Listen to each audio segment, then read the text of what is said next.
Yeah, good afternoon, Professor. Sir. Yeah, good afternoon. Good morning. Sorry. Yeah. How are you doing? Yeah, fine. How are you, Professor? Thank you. Good. Yeah. I don't know. My camera works. Yeah.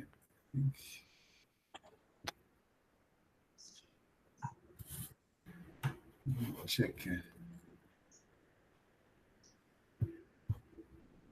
Yeah, I think it works now. Right? Yeah.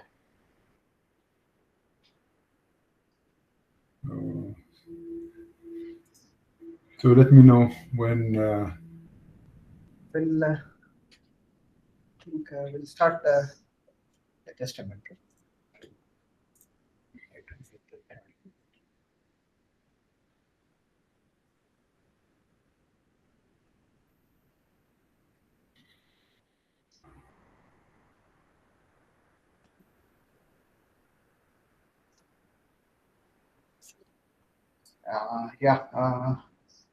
Good morning, everyone. Welcome you back for the day 5 on this particular GIAN course on hybrid renewable energy system and microgrids.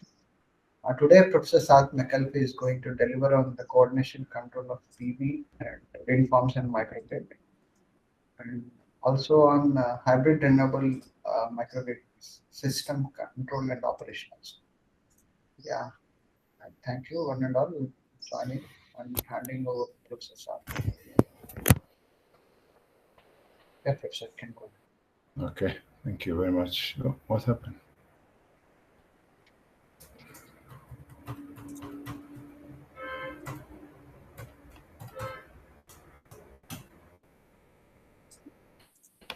Yep. I think it's clear now. Yeah. Good.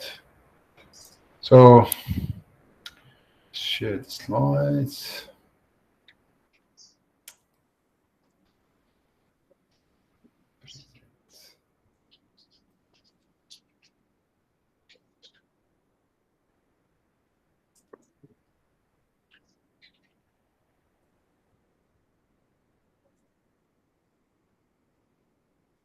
Entire screen.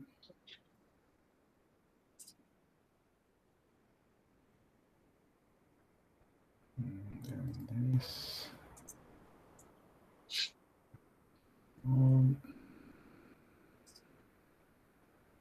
Yeah.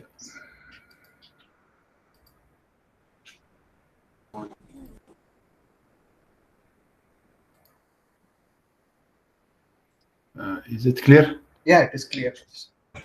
Okay, so I think we are at today's the last module, So we will be looking into two main or three main items, which is one is the control and the protections in the microgrid, and then also the energy management will be maybe in the second part of this lecture. Second energy management in microgrids, which are basically related. When you see the control. Yeah, and then the energy managements, more or less, they are quite related. But we will see some strategies actually, because typically the structure or the architecture of the microgrids is quite standard, in terms of what you call resources utilizations, and for example, we have most of the microgrids will be using renewables such as solar, wind, or hydro, or micro hydro, runoff river hydros, and then we have storage and diesel generators. So typically, this is the structure. There is some new resources which has been introduced in microgrids, which is like the fuel cell system, which also it's relatively new. So in terms of structure, it's quite mature, or there is no much new to add into this structure of microgrid. But there is a lot of work, especially in terms of research. It's on the control part and the energy management part. Even the protection also. The protection, it's very matured also. It's standardized also, matured, what you call techniques. So the main focus in terms of research is on on the energy management. So the different approaches on the energy management, on different approaches of control of these resources, and especially if you're having what I call two microgrids, peer-to-peer energy sharing, peer-to-peer energy I call sharing between the two, and so on. So these are new, innovative, and we call techniques that can be used in this research. So let's look into what we are going to discuss today. We will be looking into. Professor, yes, sir. Sorry for to interrupt you. Yeah, today the session is for up to 1 hour only. After that, you will be having half an hour break, and then we'll have another 1 hour session. Sorry. Yeah, today, I mean, I'll just today the session will be for 1 hour only. Yeah, it's 3 hours, right? Can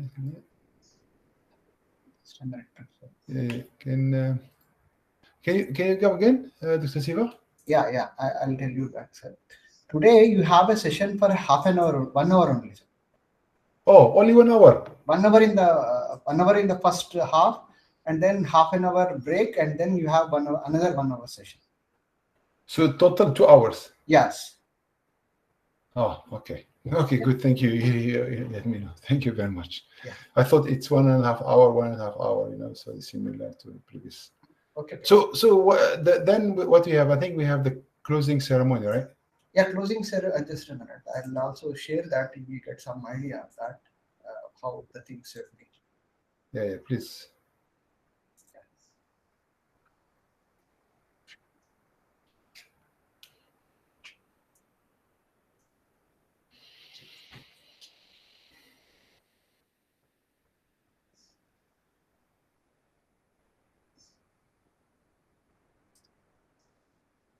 Yeah. Today, actually, when you have the session. Oh, yeah. Yeah, this way, 8:30 to 9:30. Yep. And then 10 to 11. Half an hour break, and 10 to 11, one more session. And the participants will be writing the exam from 11 to 12. And then 12 to 12:30 as per the Indian time. Okay. All right. Okay, good. So yeah. So we need to stop by 11. All right. Okay. All right. Good. Thank you very much for sharing. So I was thinking it's 1.5 hour, 1.5 hour. Same. Doesn't mind. No problems. Okay. So we need to maybe. Okay. So let me share again the entire screen. Screen number 1. And then PowerPoints. Yeah. And then full screen. And then display, and that's it. I think now it should be working. Yeah, fine. Yep, it should be okay. Okay, so what we be looking at, as I said, two focus points for today. One is on the protection, control, and then energy management. So these 3 topics, we will be covering them in today's lecture. So in the first one, we look into how the microgrid, I think this is in terms of control, the requirements, some of the requirements of microgrid. We will be going into more detail between the 2 main centralized control and this decentralized or distributed, I call centralized and decentralized and distributed control. Then we look into the hierarchical control, these 2 hierarchical control, okay? And then the architecture, how it looks like, microgrid control modes, then the need for protection, why the protection is important. I think that's very important. And then we look into some challenges in AC microgrid. I think this is here, typo error, is a DC microgrid. Challenges in DC microgrids, different protection schemes for both, because for different what I call architectures or designs of microgrid, there are different protections requirements. Okay. All right. So this is what we're going to look at. So if we look into microgrid evolutions, so what most of the time what we have distribution substations, and then we have feeders. Okay. And usually, for example, we have, for example, here circuit breaker here, another circuit breakers, and then we have the loads. These are these are the loads here. Okay, we have the load. This is circuit breakers, and then in each energy source, okay, we will have also circuit breakers. Okay, circuit breakers, and most of these are inverters. Inverters, smart inverters. Smart inverters means when we see smart inverters means they are they have their own control, okay, and able to connect and reconnect and disconnect from the grid. So and some of them, for example, this energy source is directly connected to the feeder, to the line, so it does not require any inverter. This is maybe an AC source. Okay, an AC source. So, and in order for us to control, there's a central, most of the time we have a central control, which controls all these circuit breakers. You can see all these circuit breakers are networked and controlled and linked to the distribution substations. And sometimes we also may have what you call an inverter for DC. What you call microgrids. Sometimes we may have, if we have, for example, here we have a DC microgrid, then we will have an inverter that's connected to the main feeder. But what you can see from here, is the control structure of is centralized, and also we also have what we call relay protection. Okay, so that's also is networked. So it's evolves, the different requirements, the additional requirements every time that a new requirement is being added. Okay. So the question is always on the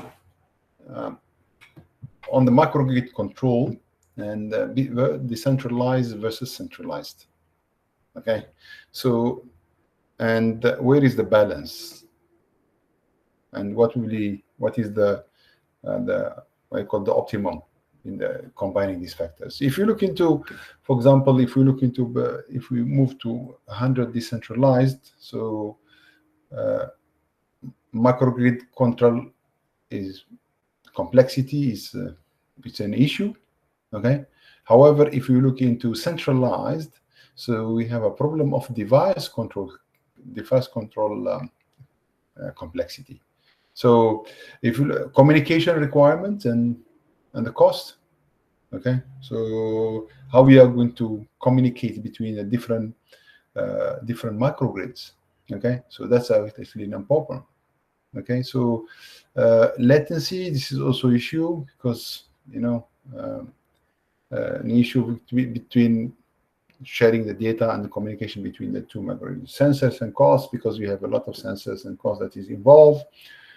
And then again, the speed and also the reliability, of the issues, because it's decentralized, not centralized control. However, if we have centralized control, then we always look into the performance and the effectiveness, optimum of power flow, okay, the efficiency, the standardizations we need because we have centralized, so the standards that we follow, scalability and modularity, and compatibility. So these are the issues, either centralized and decentralized control systems. So what are the requirements that we look into? For example, there are some fundamental requirements.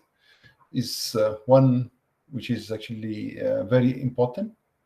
It's islanding. Okay, so this is very very important. Means all microgrids should be able to operate on grid connected and islanded mode. So the control strategy that will be developed, it has to be even if it is centralized or decentralized, it has to be able to operate on these two. Okay. Okay. So this is must islanding. Okay. So mode switching with minimum load disruption. So this is when you want to switch from one mode to another mode. Okay. It's very important that we should always ensure that there is a minimum load disruptions, okay, during these transitions. After the transitions, then we look into the stability of the microgrid, stability and how fast you are going to reach to the stability means. And we always measure this with the number of cycles. Okay, for example, within half a cycle, within quarter of cycle, within 2 cycles, within 3 cycles. That's actually give us the speed of these transitions. So for today's microgrids, so we're looking to, for example, decentralized, okay, and in decentralized peer-to-peer. Okay, so here, if you have like I said before, peer-to-peer, this is peer-to-peer energy tradings and peer-to-peer energy sharing and exchange. So this is actually we don't have any master control or communications. So we share the energy between the two what you call neighboring microgrids. For example, like I mentioned before, we have in our university we have 2 buildings, and these 2 buildings usually we share the energy between the 2 buildings. In terms of one building has battery storage, photovoltaic, and wind turbine. Another building, it has the storage, has what I call fuel cell, and also has battery storage. So, and then we try to share the load between the 2. And most of this is today's microgrids is a plug and play concept. For example, if I want to add something, I want to add a new storage or add a new generation, so it should be straightforward because it's decentralized and it can be easily transition between the modes. Yeah, so always there is a smooth transition between the modes. Protection, okay. That does not depend on high fault current because it's decentralized. Okay, voltage and frequency stability especially in islanding modes. So most of these microgrids usually has a good voltage stability in this. But future, okay, looking into more complex, okay, we call them layered control architecture device for microgrids. Okay, so we have a device level control and protections, and we have microgrid, level control of so it's limited dependence on microgrid control communications, okay, and looking into more power flow and utilization, especially the renewable energy factor utilization should be as high as possible. And then looking into more standardized, that's actually the key questions and the key. We cannot design microgrids. Every location we design different concept or different control. It has to be standardized and becoming like it's a modular. It would be like a plug and play. It's easy to install, easy to maintain. So that's actually the future microgrids. Microgrids is most of the current microgrids are, some sort of like custom design. But what's in the future, we look into microgrid which more modular, more customized, more standardized, and it's a plug and play, feature. So there is still evolutions, from the today's or the current microgrid structures to new things. Okay, so these are some of the fundamental requirements, and then also we have some other requirements such as the islanding detection and transition. Okay, so islanding detection is very, very important. I think all current inverters, so that's why I call them smart inverters, they are able to able to detect Okay, and not only detecting the islanding, detecting the islanding and how fast they can disconnect, and then how fast they reconnect back, and the transition. So right through comply with the IEEE 1547 in on-grid mode, so the connection to the in-grid mode, and then voltage sag and swell, right through may be required for all the distributed energy resources. So this is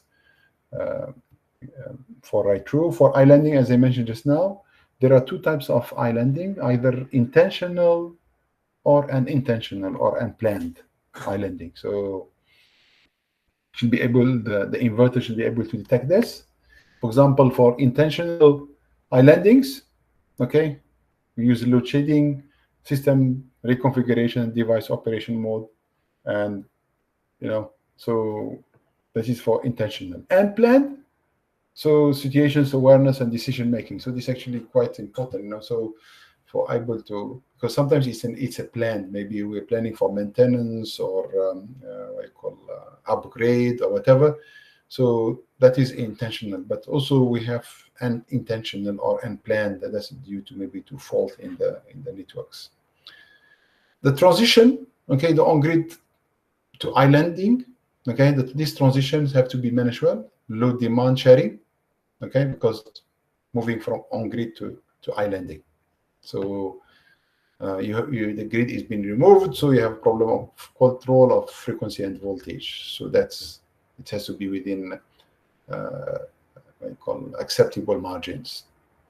And again, from islanding to grid, okay, then we have to worry about resynchronizations and the reconnections device. And in both cases, either on-grid to islanding or islanding to on-grid, we need to make sure it is done within acceptable, time frame.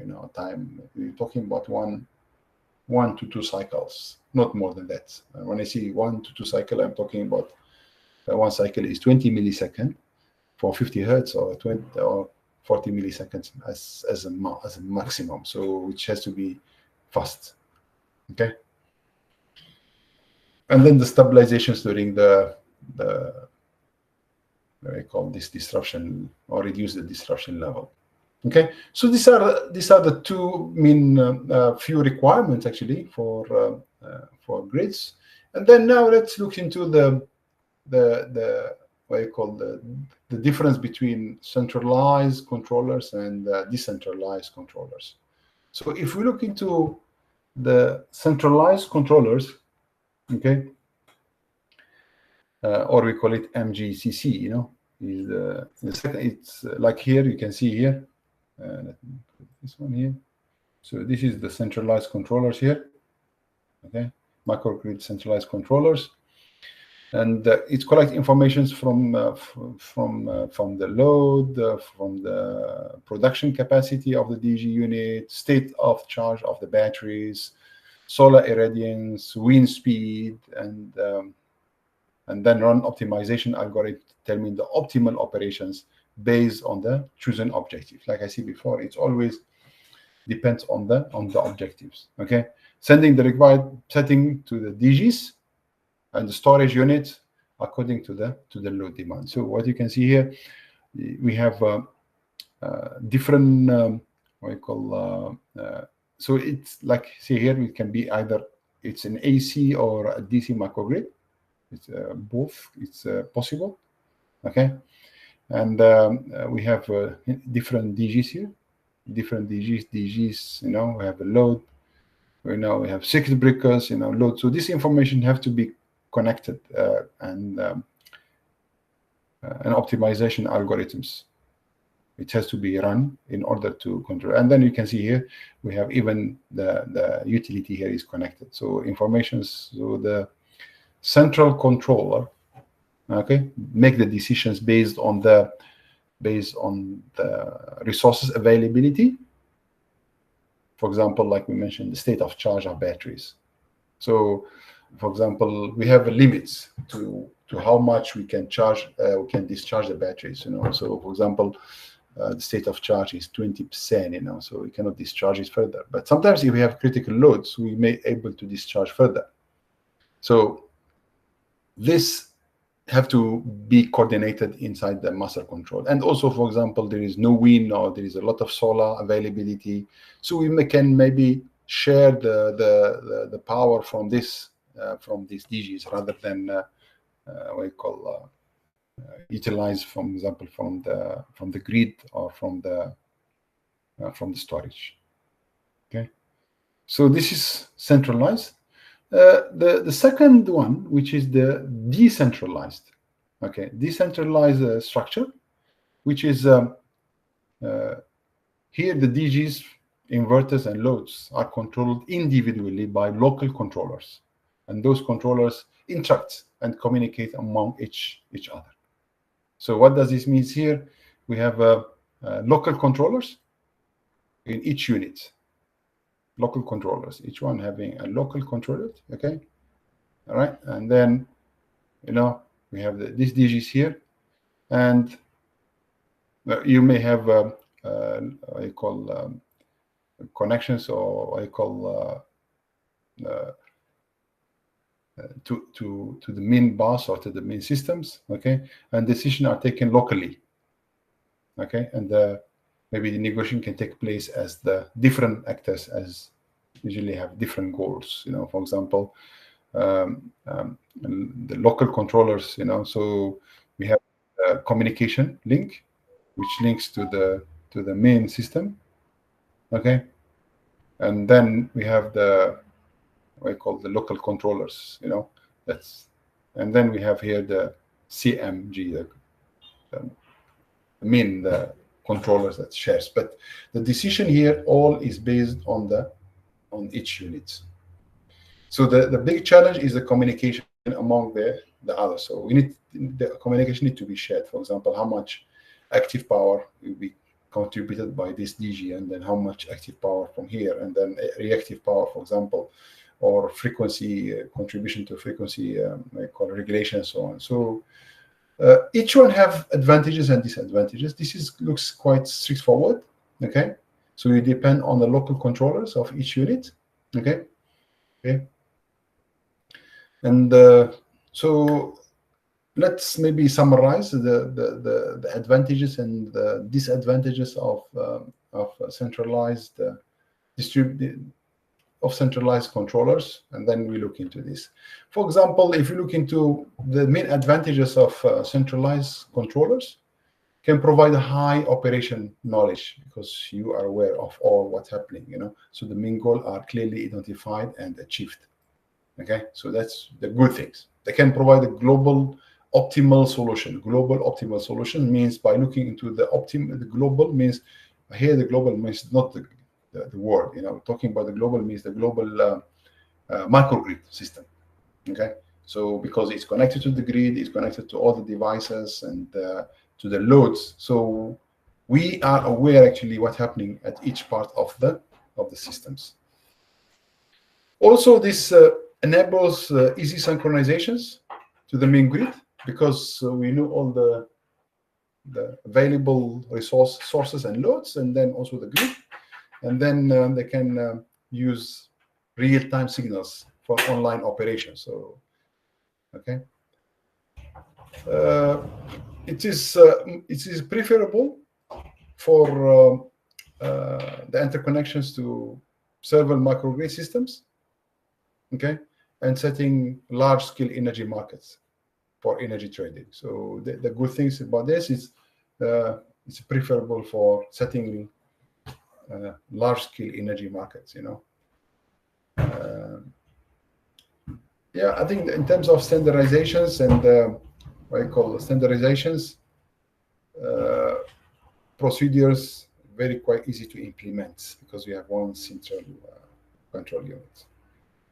But however, there are some disadvantages of this central controllers for microgrids. This one is the high communication requirements. Okay, so because you know you have to have connections from all the circuit breakers, from all the DGs, from all the all these have to be connected. So sometimes in terms of location, physical location. They are maybe apart. So there is a lot of cabling and I call wiring requirements. Okay, and also because such a large amount of information and data, so in terms of computational burden, okay, computational burden is quite high and it's time consuming. So that's actually one, because you are not dealing with one source until you might have multiple resources, and each resources have different data, different input. So this can be computational intensive, and that may lead to, what I call to delays and sometimes making decisions, whatever. So these are the advantages and disadvantages of what you call centralized controllers. Also, decentralized controllers also has some something to offer. If you look into the decentralized controllers, also they have some advantages and some disadvantages. For example, if you look into the advantages of decentralized controllers, so it's properly preferred control, especially for the owners of microgrids. Okay, several decisions are taken locally by the intelligent controllers rather than accepting set point detected by centralized controllers. So here the central controller does not give any decisions, but everything is done locally at each what I call source. So it's fast changing. Okay, they are suitable for fast changing infrastructures. Okay, so because you just remove one or you add one, so it's very, very straightforward compared to these centralized controllers. Easily expanded, okay, because they have the plug and play capability. So if you have a building a microgrid, which is you have a future plan to extend, or maybe your load will increase in the future, then I think decentralized controllers will be the best options. Because if you use centralized controllers, so there are a lot of other additional wiring and additional communication links have to be established. It's quite, they have a very high reliability. Okay. So because the failure, it happens in one, then doesn't affect the rest. Okay, so that's a good things. However, they have some disadvantages. Okay, one of the disadvantages is quite complex, especially with multi-ownership and competitions between various actors or agents, and this is due to the fact that each agent seeks to achieve its own objective, such as maximizing its profits. So this is the hidden parts, because so you have a local control. Everyone, for example, everyone at home, for example, want to inject the maximum power to the grid because they want to make more profits. But if you have centralized control, these are optimized locally in one central controllers. But here you have that what I call the absence of this control, or this feature. Okay. So sometimes we even ignore the instructions or the communication between the DGs. So like I say, it's there is no perfect or solutions that's actually for one, but it's always trade-offs.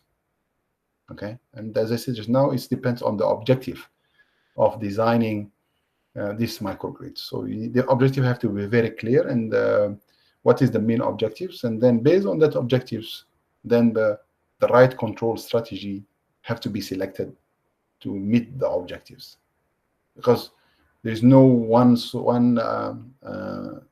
control that can fulfill all the objectives. Okay, so we have these two, which is quite clear, centralized and decentralized. So now let's look into another control strategy, which is, we call it distributed. Okay, so distributed. So what does means distributed? What you call control? Distributed control is a non-centralized control scheme. Okay, it is similar to the decentralized, except distributed control techniques do consider the interaction among the DGs. So that is the main points for distributed. If you look into the decentralized, you can see here clearly here mentions that ignores the interaction between the DGs. So to solve this problem, okay, a new control techniques for microgrids is proposed, which is similar to distributed, but there is interaction between the microgrids. And what you can see here, and it does not require what you call additional or dedicated communication networks, okay, and centralized controller to coordinate the DG's units in microgrid. So what you can see here, we have the, this is the bucket grid, and then we have the DARs here connected, and then we have the controllers. Each DR have its own controllers, but these own controllers actually communicate with each other. So there is an interaction between the controllers. So this is what we call the cyber layer, and this is the microgrid. So the DG's units have autonomous local control because each one have their own controllers. You see, each DG has its own autonomous controller, and there is active communications among them because, like you see here, the active communication that is ensured by each DG over the networks. Okay, and also it allows plug and play, so you can add and then you just can control the main units, and it's provide a better flexibility, and also it's better than in terms of performance. It's over the centralized and decentralized controller. So it's something, it's like in between. If you ask me what does this mean, it's something is in between. So now let's put the three control techniques together. If we put the three control techniques together and try to compare them, how they look like, So if we put them together, they will look something like this. Okay. All right. So if you look into decentralized controllers, you can see, like we said before, we have the DG, we have the local control units, and then we have this is the physical I call connection bus. If you have centralized, so you have the DGs, you have the local control, and then you have the microgrid central controller. Yes. Okay. If for distributed, okay, so it is looks similar, but here we don't have the master control, but we have the interaction and the communication between the local DGs. Okay, so that actually summarizes the three what you call control techniques that actually used in microgrid. So once, if you design your microgrid, so you have one of the three options that you can use, and this have to be designed or have to be selected at the planning stage. A planning stage means at the beginning when you want to setting the objectives. Okay, which are the best? Am I going to go for decentralized or centralized or distributed control techniques? All right. So I hope that's now we are clear on this control techniques. Next, we will move into a hierarchical control, which actually we have mentioned before about it. Okay, but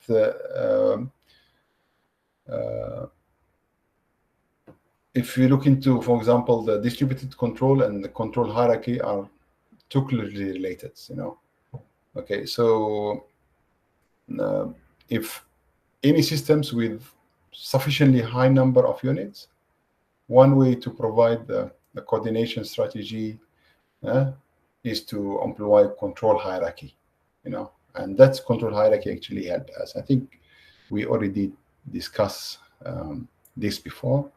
We have this hierarchy, which is the primary control, secondary, and the tertiary control, and the dynamic response is increases as we go lower, and each control will in charge of or responsible of something, So, for example, if you look into primary control, voltage and current control, drop control, which we will see later, okay, virtual impedance. Secondary control is restore frequency and voltage, power sharing, accuracy, voltage quality enhancements, optimal power flow, and economic dispatch. So I think we have explained this before. If you look into in the actual system, this is how it looks like. Okay, so we have the primary control here. So you can see the PQ drop control, reference generators, and then we have the inner control loops, and then we have the measured voltage and measured currents, and then we have the modulators, and then we control the switches, and then the microgrid source. And secondary levels, which in charge of voltage restoration loop and frequency restoration, frequency restorations. And then the tertiary goal is more into economic, okay? So how much active power and active power, controlled, okay? And how much we sell to the grid and how much we absorb, okay? So I think we also seen a number of slides on this topics previously. So this is just a summary. I think we already mentioned it's, for example, looking to the primary control is also known as the local internal control, secondary, which is a central control of energy management system, and the tertiary control is the highest level of control, which send the long-term points, in terms of DARs, market signals, system requirements, and also managing multiple microgrid and its parts of the host grid. So managing some different control. Okay, so let's look into now the microgrid control architecture. So in microgrid control architectures, okay, microgrid has two different modes. I think all of us know. I think all of you should know. We have grid connected, and also we have islanded mode. These are the two modes, okay? Or we call it grid disconnect mode. So these are the two modes of operation. And microgrid should be able to operate reliably in both modes. So either it is a grid connected, when the grid is supporting, or without the grid, it should be reliable. When I say reliably here, we are referring to excuse me, we are referring to the quality of voltage and frequency that is what we call produced by this microgrid. Okay, and depending on the role of distributed generations in the microgrids, okay, the control architecture can be divided into following. We have one master-slave control and peer-to-peer control. Okay, master-slave. So there is one is a master, another one is a slave, or it is peer-to-peer communication. So let's look into the first one, which is master-slave. Okay, so in master-slave operate in islanded mode. Either the DG or the energy storage systems of the master unit will take voltage frequency control role to provide the voltage and the frequency for other DGs and the ASS within the microgrid. Okay. Meanwhile, other DGs are in a PQ control mode. Okay, if you look like here, if you look into here, so this is the master, okay, which will be in charge of frequency, voltage, provide voltage and frequency reference for the other DGs and the AS within the microgrid. So this is the we call it the master. This is the master here, okay, and the controller, okay, for the rest, okay, you can see here is the PQ control, which is the sleeve. Okay, so means there is one master controller, and then we have the sleeve controllers. So and the sleeve controllers take corresponding actions based on those master controllers. So we have the power electronic interface, we have the master unit, which is the battery storage system. Okay, so based on that, you generate the reference and voltage and frequency, and the rest will be done by the PQ, will be done by the sleeve controllers. So this is just an explanation. So how it works, the master sleeve control.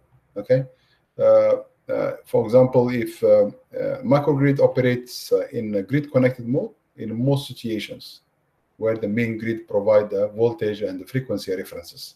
So if we're having a grid is connected, okay, and then actually there is less problem or less issue, because the grid provide the reference voltage and frequency. So all the controls within the microgrids are in a PQ control mode or in the slave mode.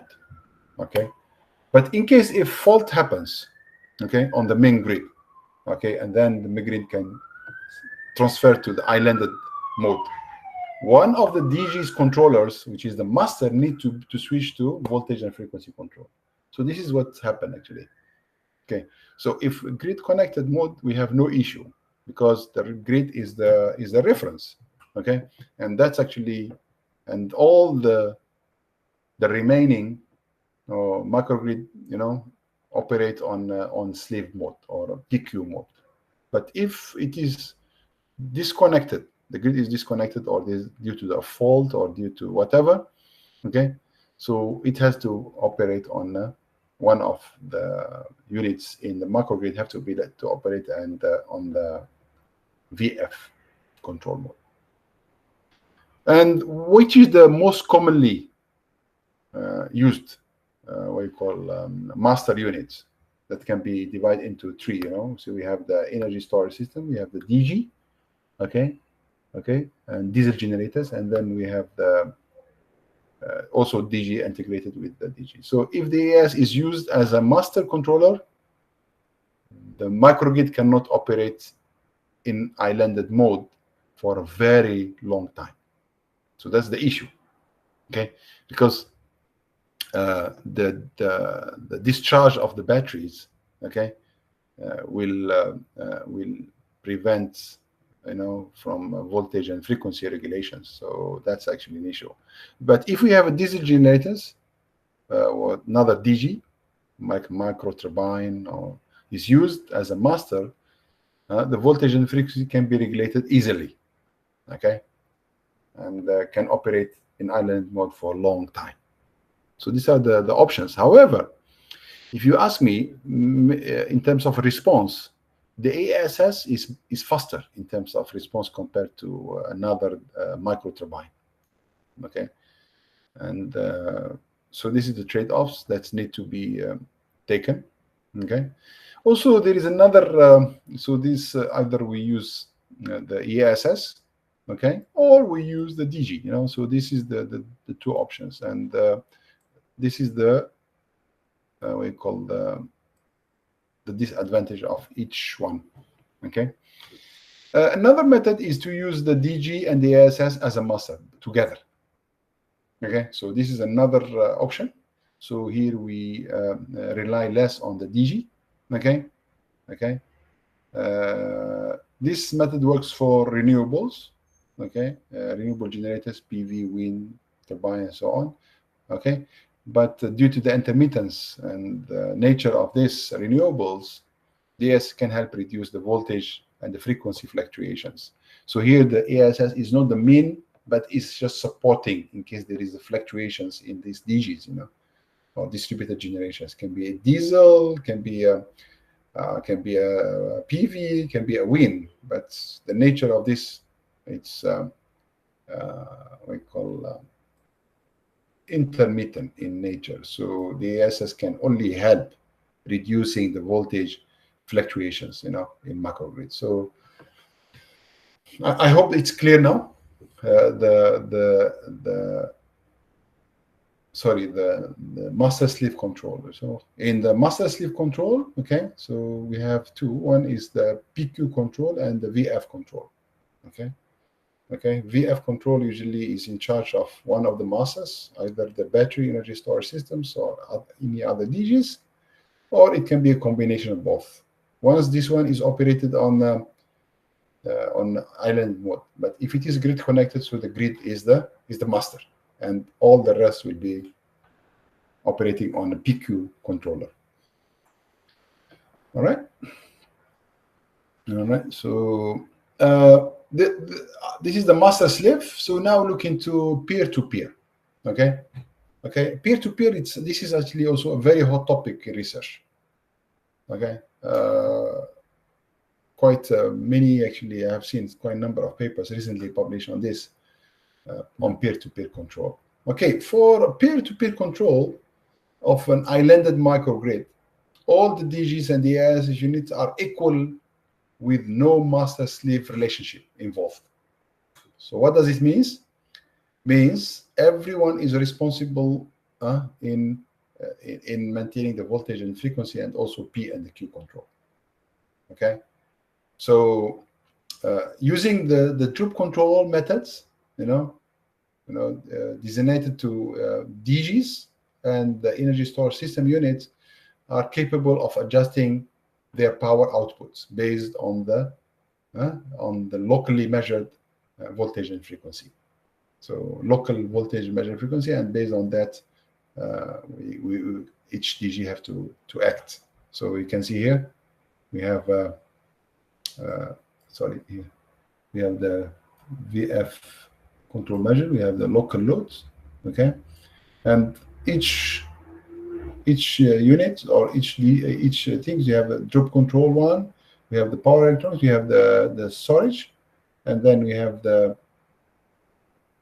frequency and the voltage, for DG1, DG2 till DGN. Okay, and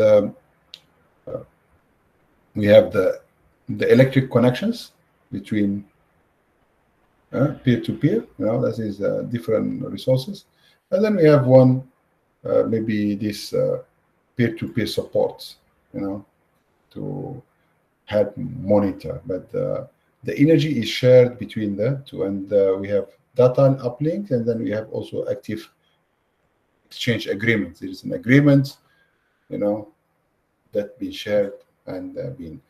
And in any large change in load, sometimes there is one overloaded, can be actively shared among the selected DGs and also the energy storage systems. Okay, based on individual drop coefficients, so that the power balance between generations and the consumption is re-established or maintained in islanded operations. Okay, so in case there is an islanded operation, so what happened here? The power will be shared between this peer-to-peer. We call it peer-to-peer power sharing. So, and in peer-to-peer control, belongs to error frequency regulations. So that allows some frequency and voltage deviations. Okay, so we expect some deviation, especially if it is in islanded mode. And compared to the previous one, which is the master-slave control, peer-to-peer control enables each DG and the battery storage systems to automatically participate in the power output allocations which facilitates the plug and play functions. Okay, so this is the main advantage of the peer-to-peer. So it's allow plug and play what you call functions, okay, compared to the master and slave.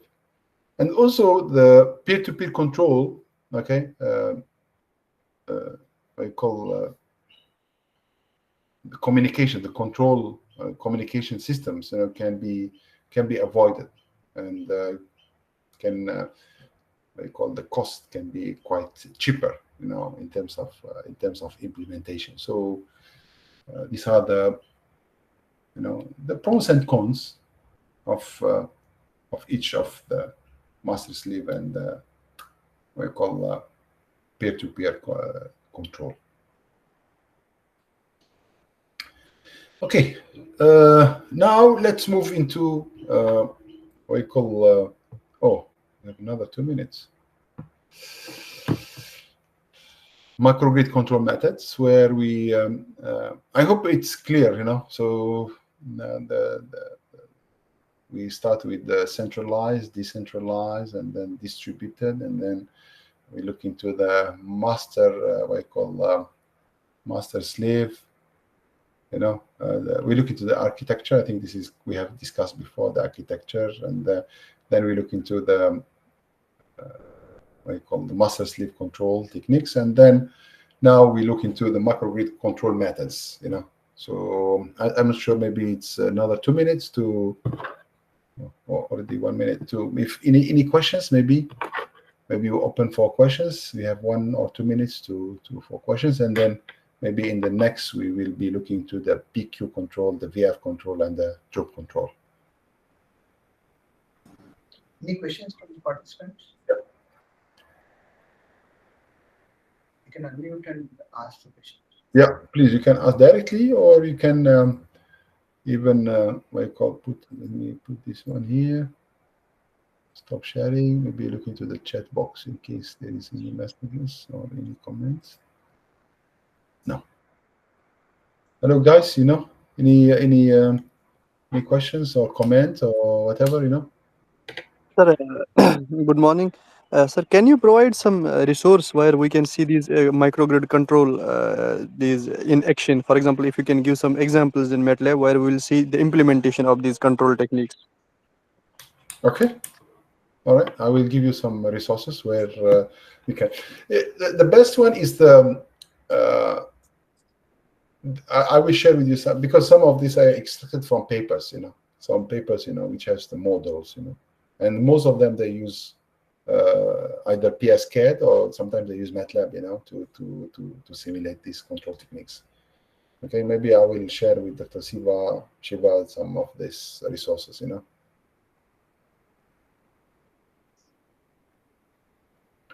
Okay, there is a question I here. have one question, Present. Yeah. Sorry? I have one question. Yeah, please. Yeah, when you're operating the inverter in the group control, adjusting the frequency and voltage, then in that case your DG is floating to deliver the power, or it also have the restriction of what is the load on the respective renewable energy source. So, sorry. Can you? I didn't. When you're operating at the voltage and frequency control. Yeah, voltage and frequency control. Okay. How will be the restriction on the power delivered to the grid, the microgrid? Yeah, because in the what you call in the control, like I said just now, there are two objectives. Okay, or two things that we need to maintain. One is the voltage and frequency control, and then the PQ control, right? I'm not sure if I understand the question correctly. See, when you're operating at the voltage and frequency control, okay, your distributed generation or the renewable energy source is operating to maintain the voltage and frequency. Depends. It depends. It depends. If, like we said just now, is it what you call master slave or peer-to-peer? Okay. So if it is in a master slave, means there is, for example, the energy storage system. Okay, if the energy storage system is the one used to maintain the frequency, also depends on which mode you are operating, on islanded mode or on grid connected mode. On islanded.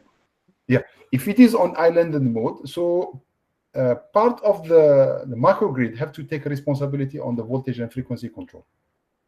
Most of the time, it's maybe the energy storage systems, or maybe energy storage system in combined with one of the DGs. Okay, so it can be a DG, but a DG because it's intermittent, especially if it is changing, very fast. So, and if it cannot be also a battery, because a battery also it can run out. So it has to be something which can provide the stability of the voltage and cannot be what you call at least can sustain at least a certain level of